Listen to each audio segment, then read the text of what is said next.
Olá pessoal, tudo bem? Este trecho que vocês acabaram de ouvir é da ópera Orfeu e Eurídice e que tem tudo a ver com o assunto que a gente vai tratar, que é sobre Rilke, porque ele escreveu precisamente uma obra que é chamada Os Sonetos a Orfeu. E então quis ilustrar aí, né, parte já do nosso assunto através da abertura da ópera. Vamos então iniciar a leitura aqui para vocês do meu artigo no jornal Diário Popular, precisamente acerca do Rilke, né, que foi um texto que eu escrevi então, que são lições de Rilke sobre arte e escrita,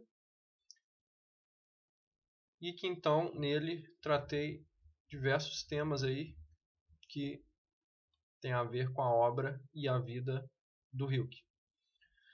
Vou ler para vocês e fazer algumas digressões acerca do texto e vou deixar o link na descrição para quem quiser lê-lo por completo sem as minhas digressões.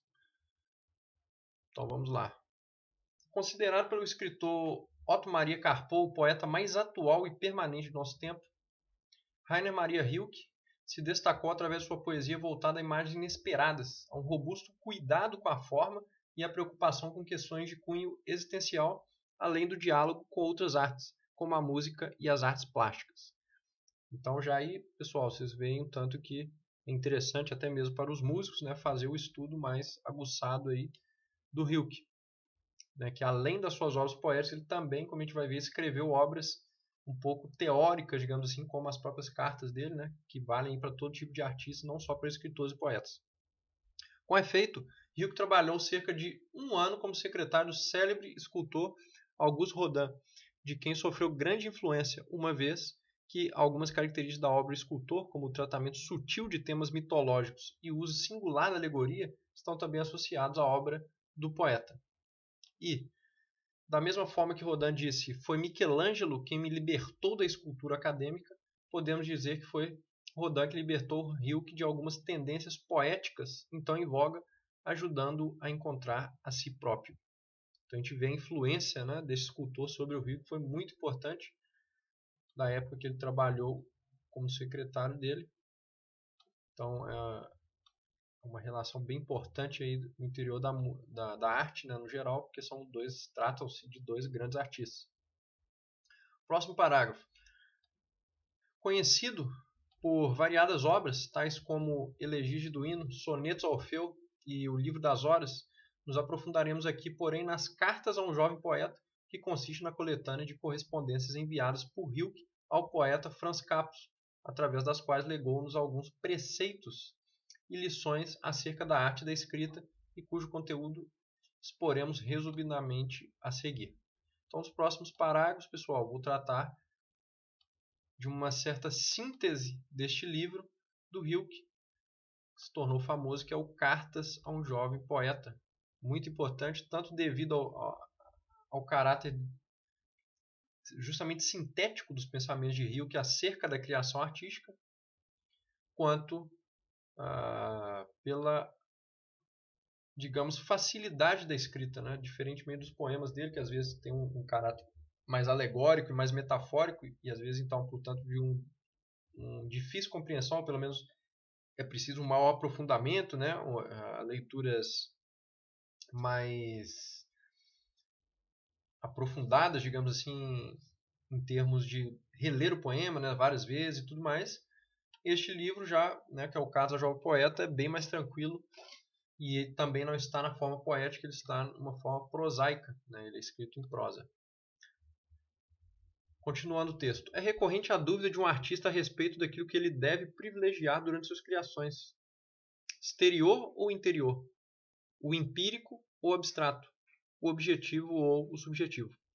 A esse respeito, aconselha Rilke que inicialmente não se deve olhar tanto para o exterior, mas entender-se a si próprio. Há apenas um meio. Volte-se para si mesmo. Semelhante olhar interior, porém, se depararia com dúvidas e questões cruciais. Pergunte a si mesmo na hora mais silenciosa da madrugada: preciso escrever? desenterre de si mesmo uma resposta profunda. Então o Hilke escreve isso.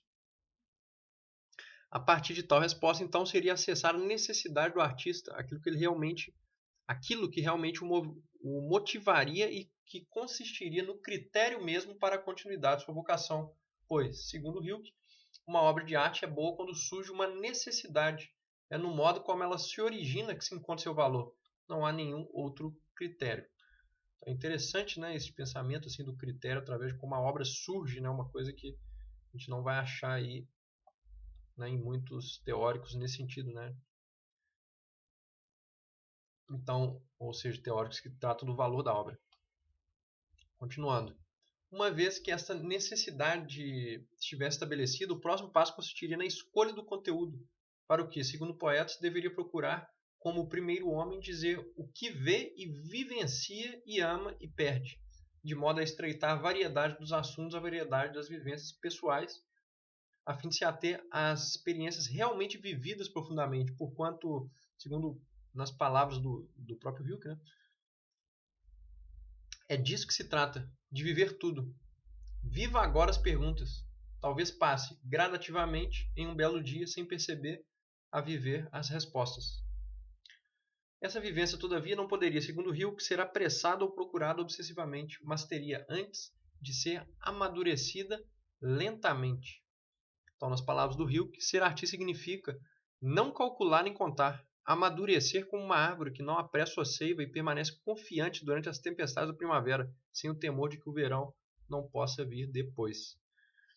Então, é bem interessante esses trechos, né? Como a gente viu ali no parágrafo anterior, o Hilke dá um grande valor à solidão, né, do artista, que justamente proporcionaria aí certa concentração em si mesmo, a partir da qual ele poderia aprofundar tanto em si como nos assuntos que lhe dizem respeito, né?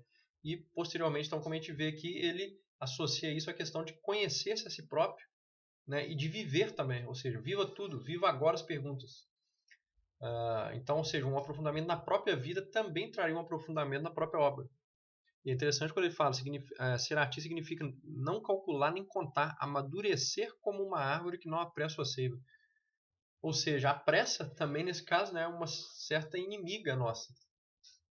Que às vezes a gente quer fazer, né, tudo de uma vez, ou muitas obras, talvez para quem cria aí, é compositor, às vezes você não está preparado para aquela obra e já quer produzir aquilo, né, talvez, então se você, ao invés disso, né, não apressar as coisas, talvez tenha uma produção melhor. Isso também serve para outros artistas, né? Não só compositores. Mas então essa questão de não calcular nem contar, o que também tem uma parte difícil, né? Porque hoje o artista, como aí quem vive esta vida e tal, sabe que necessita muitas vezes de um certo empreendedorismo da parte do artista hoje em dia, né? A gente não consegue mais desvincular essas coisas, né? Então é difícil pensar naquele artista que está ali isolado das coisas, apenas meditando, refletindo e digamos que não conta, né? Não calcula determinadas coisas, ou seja, não cria determinadas estratégias para a sua própria carreira. Mas então como a gente consegue casar essas coisas, eu acredito, com esses ensinamentos aí do Rio, que seria então, né, obviamente, em certo aspecto, né, da nossa vida, a gente vai ter que fazer esse cálculo racional das coisas, estratégias daí em diante, mas de outro lado, em termos talvez mais criativos no que diz respeito aos temas das nossas obras, ou mesmo ao conteúdo das obras, né, e a questão mais criativa mesmo, isto aí não adianta a gente tentar correr, né, com isso. Por quê? Justamente porque o artista ele não deve, segundo o Rio, calcular nem contar no que se diz, quando diz respeito a isso propriamente. Certo? Porque são coisas que o que depende de um amadurecimento da personalidade ao longo do tempo e de vivências pessoais também. Certo? E de muitas vezes tentativa e erro, né? Uma educação contínua aí de técnicas artísticas daí em diante, ou seja, tudo isso se você tentar pular pontos e tentar então apressar tudo isso, pode ser que você tenha menos benefícios, né, do que benefícios propriamente. Então vamos passar para o próximo parágrafo, que na verdade é o último, né? É um texto curto. onde eu tentei sintetizar então as questões deste livro. Vamos lá. Último parágrafo.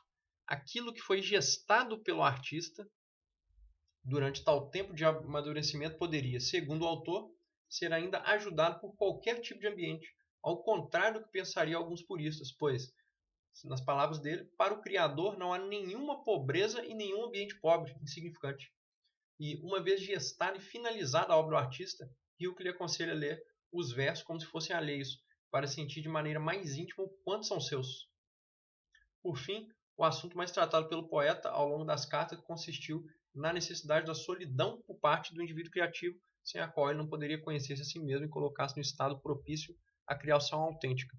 Nesse sentido, escreveu: ame a solidão e suporte a dor que ela lhe causa com belos lamentos. Esse parágrafo eu sintetizo aquilo que ele começa dizendo, né, mais lá para cima, anteriormente, né, no primeiro parágrafo. Primeiro ou segundo parágrafo, que é essa questão da solidão e do voltar-se para si mesmo e tal. E é interessante também este último trecho onde ele fala: para o Criador não há nenhuma pobreza, nenhum ambiente pobre significante. Então, como eu interpreto isso? Eu interpreto de modo que uma mente criativa, né, uma mente artística e tal, consegue enxergar nos fenômenos mais ínfimos algo a ser extraído dali, seja de beleza, ou seja de